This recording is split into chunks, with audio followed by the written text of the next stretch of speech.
En route pour une nouvelle course. Pour plusieurs de ces athlètes, l'attente a été longue avant de se remettre en piste. Pour Dismas Yeko, le long arrêt depuis la suspension des activités sportives due à la pandémie de Covid-19 l'année dernière a beaucoup affecté son rythme de course. Il espère maintenant tirer le meilleur parti du temps de préparation qui lui reste.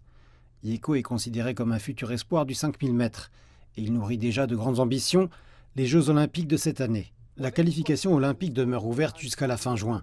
Mais à quelques semaines de la date limite, les entraîneurs d'ici admettent que beaucoup de travail reste à faire pour que les athlètes retrouvent leur forme optimale. La Fédération locale d'athlétisme a organisé 3 compétitions depuis la reprise en février dernier.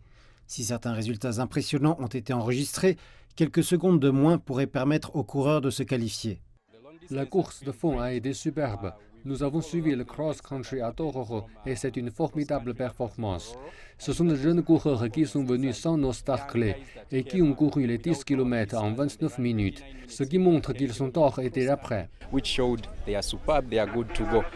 L'Ouganda a déjà qualifié 15 coureurs pour les Jeux olympiques.